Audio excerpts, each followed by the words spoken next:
हरि ओम। सहना भवतु सहना भुनक्तु सह वीर्यं कृपावहै तेजस्विनावधीतमस्तु मा विद्विषावहै। ओम नमो नाथ नारायण वासुदेवाय। बोली सतगुरुदेव की जय हो। बोली पीपाजी महाराज की जय हो। बोलिए माँ सती सीता सहचरी जी की जय हो। आज जो सत्संग है वो गृहस्थ आश्रम में बहुत ही उपयोगी शिक्षा की सत्संग है।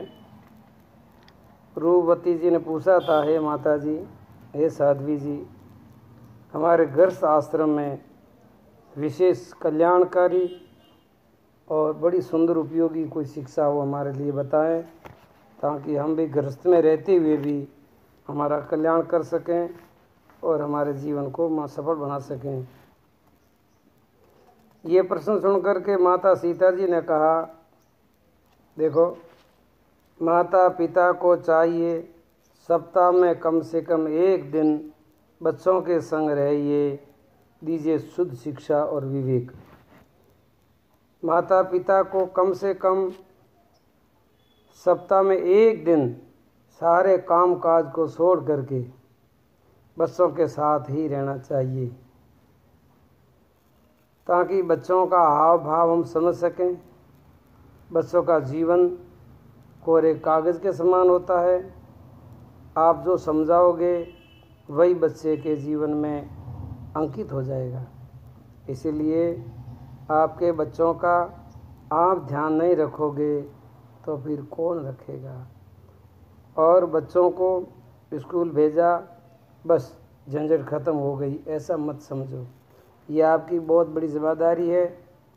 जवाबदारी के साथ बच्चों को सुंदर वातावरण में रखोगे तो बच्चों का जीवन भी बहुत श्रेष्ठ और सुंदर बनेगा। बच्चों को सुंदर अच्छे वातावरण में नहीं ले जाओगे तो बच्चा कभी ज़िंदगी में वो समझ ही नहीं सकेंगे और अपने फिर मन मर्जी से आचरण करके उनका जीवन बिगड़ जाएगा और जीवन बिगड़ने के बाद में फिर कुछ नहीं होगा। ये जीवन ऐसी एक वस्तु है, पहले से इनको ध्यान रखा जाए तो ये सुधर भी जाता है, और पहले ध्यान नहीं रखा जाता तो जीवन बिगड़ जाता है। अतः सप्ताह में एक दिन 24 घंटा बच्चों के साथ बच्चा बन कर के जियो, ताकि बच्चों का बचपन, इसलिए बच्चों के जीवन को सुरक्षित रखने के लिए बच्चों के साथ बच्चा बन कर के जिएँ, ताकि बच्चों का बचपन आपके भीतर जीवित रह सके और अपनी पूरी आस्था, अपना विचार, अपना भाव, अपना भविष्य बच्चों के बचपन में स्थापित करना सीखो। ये जीवन का बहुत बड़ा रहस्य भरा विज्ञान है। जीवन का बहुत बड़ा रहस्य है। बच्चे की सरलता अपने जीवन में रहनी चाहिए। हमारे जीवन में भी जब तक सरलता नहीं रहेगी तो हमारा जीवन भी दुखदायी और नरकगामी हो जाएगा। बच्चों जैसी सरलता, बच्चों जैसी निर्दोषता, बच्चों जैसी अनासक्त भाव, ये मनुष्य के जीवन में अंतिम श्वास तक अच्छे गुण रहने चाहिए। जब भी आप बच्चों के साथ में एक जीव हो सकोगे। आपका बच्चा जब आपकी शिक्षा लेकर के अपने पाँव पर खड़ा हो जाता है तो उस समय आपको दोबारा बच्चों जैसी सरलता, निर्दोषता धारण करके बच्चों जैसा जीवन जीना सीखना चाहिए। अन्यथा ज़िंदगी में पछताना पड़ेगा। कुछ बातें और गृहस्थ धर्म के संबंधी बता करके बाद में स्त्री धर्म का उपदेश मैं आपको बताऊंगी। सीता जी कहते हैं, हे प्रिय, हमारे सनातन धर्म में 5 माताओं की बहुत बड़ी महिमा है। जननी यानी जन्म देने वाली माता, भारत माता, गौ माता, गंगा माता और गीता माता। इन 5 माताओं को सदा आदर के साथ स्मरण करना चाहिए और उनकी दिव्यता को और उनके दिव्य गुणों को अपने जीवन में धारण करना चाहिए। आप जिसको ज़्यादा याद करोगे उनके गुण आपके भीतर आएंगे। इसलिए इन दिव्य माताओं को याद करने से, उनका आदर करने से, उनमें श्रद्धा रखने से उनकी सारी दिव्यता के गुण आपके भीतर आएंगे। इनकी पूजा करना, सेवा करना तथा इनका ऋण उतारने के लिए सदा जीवन कुर्बानी की तैयारी रखना चाहिए तथा गृहस्थ में सदा पंचामृत का पान करना चाहिए। पंचामृत कौन सा है? गृहस्थ जीवन में 5 प्रकार का अमृत है। सबसे प्रथम घर में हरि कथा अमृत, घर में हरि कथा होनी चाहिए, हरि का कीर्तन होना चाहिए, हरि का गुणगान होना चाहिए, वो एक अमृत है। दूसरा है नामा अमृत। नामा अमृत वो है जो गुरु के द्वारा लिया हुआ मंत्र और उस मंत्र का सतत जप किया करे, उठते बैठते खाते पीते सोते भगवान के जो पवित्र नाम है उन नाम का चिंतन करते रहें, नाम का जप करते रहें, स्मरण करते रहें, ये नामा अमृत है। छोड़ो रे। और तीसरा योगा अमृत। घर में योगा करते रहो तो आप कभी रोगी नहीं बनोगे। योग के वैसे विस्तार से तो उनका अर्थ बहुत लंबा है, लेकिन थोड़ा प्राणायाम करो, थोड़ी कसरत योगासन करो और थोड़ा खान पान का ध्यान रखो, ब्रह्मचर्य का थोड़ा पालन रखो तो योगा अमृत का लाभ आपको मिल जाएगा। चौथा है सेवा अमृत। सेवा भी एक अमृत है। घर में अतिथि की सेवा करो, आने वाले को, अतिथि को देवता समझ करके, भगवान समझ करके उनकी सेवा करना, ये सेवा अमृत है। और 5वां है ध्यान अमृत। शाम सवेरे बैठ करके तो ध्यान प्रभु का लगाया कर, थोड़ा प्रभु का ध्यान करो। रात और दिन 24 घंटा माया का ध्यान करते हो तो जीव नरक में जाएगा।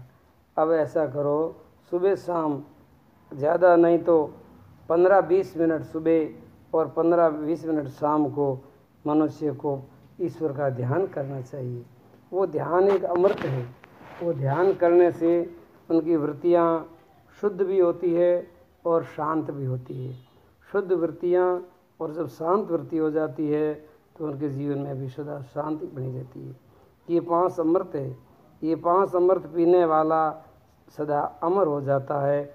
गृहस्थ में रहते हुए भी वो श्रेष्ठ महापुरुष बन जाता है। तथा गृहस्थ में सदा पंचदेव की पूजा उपासना होनी चाहिए। सीता जी कहते हैं हमारे सनातन धर्म में, हमारी संस्कृति में 5 प्रकार के मुख्य देवताओं की उपासना आती है। जो 5 देवता जीव कोटि के हैं और 5 देवता जो है ईश्वर कोटि के हैं। ईश्वर कोटि के देवता वो है गणपत्य पूजा उपासना, जिसका मंत्र है ओम गंग गणपते नमः। शिव उपासना और शिव का ध्यान पूजन यानी जिसका मंत्र है ओम नमः शिवाय। शक्ति उपासना पूजा जिनका मंत्र है ओम ऐं ह्रीं क्लीं चामुंडे विचे। विष्णु उपासना एवं पूजा जिसका मंत्र है ओम नमो नारायण या ओम नमो भगवते वासुदेवाय। सूर्य उपासना पूजा तथा उसका मंत्र है ओम घृणी सूर्याय नमः आदित्याय नमः आदि। ये 5 देव जिस घर में गृहस्थ में हमेशा के लिए उपासना योग्य है, इनका जो उपासना करता है उनकी सारी मनोकामना संसार में पूर्ण होती है। इन 5 की पूजा उपासना करने वाले मनुष्य बुद्धिमान होता है और वो इधर उधर अंधश्रद्धा में नहीं भटकेगा। वो उसके घर परिवार में कोई रोगी नहीं होगा, उस घर परिवार में कभी झगड़ा कलेश नहीं होगा और घर परिवार में सदा सुख शांति बनी रहेगी। ये 5 देव की पूजा उपासना करने वाले सदा सुखी रहते हैं। अंत में भी वो वैकुंठ वासी होते हैं। ये सनातन धर्म का हमारे नियम है। ये हमारे ऋषियों मुनियों ने बहुत लंबी तपस्या के बाद बहुत बड़ी योग बल के साथ सिद्धांत को स्थापन किया है, जिससे मनुष्य मात्र जीवन में धारण करके और सुखी हो सकता है। इस जीवन में जो शत्रु है वो भी मैं बता देती हूँ, उससे हमेशा के लिए सावधान रहना चाहिए। अपने जीवन के शत्रु कौन है? अपने जीवन में काम क्रोध आदि शत्रु है।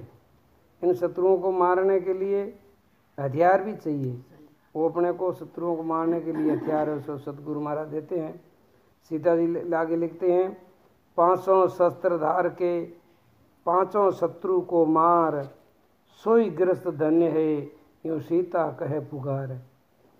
हे प्रिय, जीवन में ये 5 बहुत बड़े शत्रु हैं, काम, क्रोध, लोभ, मोह तथा अहंकार। इन 5 शत्रुओं को मारने के लिए 5 शस्त्र धारण करके भीतर का युद्ध करें। 5 शस्त्र कौन से हैं? शील, क्षमा, संतोष, प्रेम और नम्रता। ये 5 हथियार है इन 5 शत्रुओं को मारने के लिए।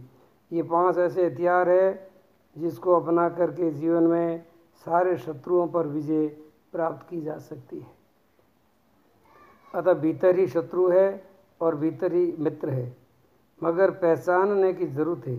इसीलिए ये मानव जीवन बहुत ही अमूल्य है और इसमें सत्संग का लाभ लेकर के, सत्संग के द्वारा, धर्मशास्त्रों के द्वारा विवेक प्राप्त करके अपना मित्र कौन है, अपना शत्रु कौन है, शत्रुओं पर कैसे विजय प्राप्त करें, वो सारे के सारे उपाय आपको धर्मशास्त्रों में और गुरु संतों के सानिध्य में आपको प्राप्त हो सकते हैं। आगे सीता जी लिखते हैं, सेवा अमृत पीजिए, दया धर्म दिल राख, सीता ये सत्य जानिए, शास्त्र संत भरे है साख। ये शास्त्र संतों की साक्षी है। हे प्रिय, गृहस्थ जीवन में सेवा ही बड़ा अमृत है, त्याग जीवन में त्याग अमृत है। इसीलिए सब बातों में मैंने संक्षेप में कही है। शास्त्रों में ये बातें बहुत विस्तार से लिखी गई है, इसलिए कम समय में और सार बात आपको समझा सकूं, इसीलिए मैंने आपको कहा है। गृहस्थी जीवन जो है उसमें तो सेवा सबसे बड़ी मुख्य वस्तु है और सन्यासी जीवन में त्याग सबसे मुख्य है, और दोनों का परिणाम एक ही होता है। सेवा करने वाला का भी कल्याण होता है और त्याग भाव से जीने का भी कल्याण होता है। इसीलिए रूपवती जी, आपने जो बात पूछी है उसके बारे में मैंने आपको बता दिया है, और आप क्या पूछना चाहती हो? रूपवती जी ने कहा, हे साध्वी जी, एक भजन सुना दो, फिर आज की सत्संग को यहाँ विराम देंगे और कल फिर मैं सत्संग सुनने के लिए ज़रूर आऊँगी। आपकी सत्संग सुनने से मेरे को बहुत अच्छा लगा है और मेरे को ज्ञान होने वाला है आपकी कृपा से। आपके प्रति मेरी श्रद्धा है, आप मेरे को बहुत प्रिय लग रहे हैं। जिनको संत महात्मा प्रिय लगते हैं, जिनको भक्ति भाव प्रिय लगता है, उनके जीवन में वास्तव में कल्याण होता है, इसमें कोई दो राय नहीं है। अपना अब सीता जी उनको भजन सुनाते हैं। सीता जी लिखते हैं, अपना गृहस्थ धर्म अपनाओ रे जीवन में, गृहस्थ जीवन में यज्ञ विधाना, त्याग जीवन में ज्ञान प्रधाना, अपना आश्रम स्वर्ग बनाओ रे इस जीवन में। ये भजन है। भजन की थोड़ी आपको राग बता देता हूँ। अपना गृहस्थ धर्म अपनाओ रे जीवन में, गृहस्थ धर्म अपनाओ रे जीवन में, गृहस्थ जीवन में यज्ञ है विधाना, त्यागी जीवन में ज्ञान त्याग प्रदाना, अपना आश्रम स्वर्ग बनाओ रे जीवन में, अपना गृहस्थ धर्म अपनाओ रे जीवन में। सीता जी कहते हैं, गृहस्थ तो हजारों लोग हैं, करोड़ों लोग हैं, लेकिन गृहस्थ आश्रम का धर्म कोई नहीं जानता है। इसलिए उनका जीवन पशुओं के जैसे। आगे लिखा, ब्रह्म यज्ञ देव यज्ञ पितृ यज्ञ कीजो, पशु अतिथि यज्ञ नित कर लीजो, ये वेद आज्ञा सिरधारो रे जीवन में, अपना गृहस्थ धर्म अपनाओ रे जीवन में।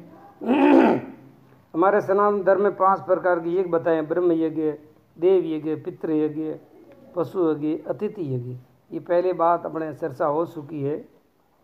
अरे गृहस्थ जीवन है में सब सुख भारी, गृहस्थ जीवन में है सुख भारी, नेम धर्म से जो चले नर नारी, नेम धर्म से जो चले नर नारी। अरे लावो मानव जीवन रो ले जो रे जीवन में, अरे मुक्ति रो आनंद ले जो रे जीवन में। अपना गृहस्थ धर्म अपनावो रे जीवन में, अपने धर्म में जीना मरना, अपने धर्म में जीना मरना। सबसे श्रेष्ठ ये गीता जी का निर्णय, सबसे श्रेष्ठ ये गीता का निर्णय। लोक प्रलोक सुख पावो रे जीवन में, अपना लोक प्रलोक में सुख पावो रे इन जीवन में। अपना गृहस्थ धर्म अपनावो रे जीवन में। अरे जो सुख चावो धर्म निभावो, जो सुख पावो तो धर्म निभावो, बिना धर्म तो महादुख पावो, बिना रे धर्म तो भाई महादुख पावो। अपनी आत्मा ने तृप्त कर ली जो रे जीवन में, तृप्त आत्मा आनंद को पावो रे जीवन में। अपना गृहस्थ धर्म अपनावो रे जीवन में। रूपवती जी कहते हैं, धन्य हो माता जी, साध्वी जी, आपने तो बहुत सुंदर भजन सुना दिया। आपका जीवन सबसे प्यारा और सबसे न्यारा है। अब आप कृपा करके स्त्री धर्म के बारे में विस्तार से समझाने की बड़ी कृपा करें, तो हम आपका ऋणी हैं और हम आपका आदर करेंगे, आपकी वाणी का आदर करेंगे। इसलिए आज की वाणी को यहाँ विश्राम देते हैं। कल से पतिव्रता स्त्री के बारे में, गृहस्थ धर्म के बारे में सीता जी कुछ उपदेश देंगे। वो उपदेश अपने सबों के सुनने लायक है, सुनना चाहिए। हर माता बहनों को थोड़ा विचार करना चाहिए, अपने जीवन में संयम रखना चाहिए, नियम धर्म रखना चाहिए, अपने जीवन में मर्यादा रखनी चाहिए, हर तरीके का जीवन पवित्र बनाते रहना चाहिए। उस बारे में सीता जी कल आपको जो उपदेश देंगे वो उपदेश अपने सबों को सुनना है और अपने सारे समाज को आगे से आगे, ये सीता जी की दिव्य वाणी है, उनका पवित्र जीवन है। सीता जी का जैसा जीवन है, जैसा उन्होंने कहा है, जैसा उन्होंने लिखा है, वो एक महान स्त्री है जो जीवन को पवित्र बना करके भगवान के मार्ग चल करके सारे जीवों को जगाने का काम कर रही है। उन्होंने धर्म जागरण के लिए, धर्म जागृति के लिए पिंपा जी और सीता जी दोनों ने बड़ी लंबी यात्रा की थी। उन यात्रा में जो लोगों को सत्संग सुनाई है, जो धर्म उपदेश दिया है, वही ये उपदेश है। आप सबों को सुनने को मिला है। आप बड़े भाग्यशाली हैं। इन वाणी का आदर करें, संतों का आदर करें, अपने धर्म संस्कृति का आदर करें, माता पिता का आदर करें, तो आपका जीवन बड़ा पवित्र होगा। नहीं तो क्या लेके आया बंदा, क्या लेके जाएगा। 2 दिन की ज़िंदगी है, 2 दिन का मेला। जीवन कल्याणकारी बनावें। इसी के साथ आज की सत्संग का यहाँ विश्राम। बोलिए सच्चिदानंद भगवान की जय हो।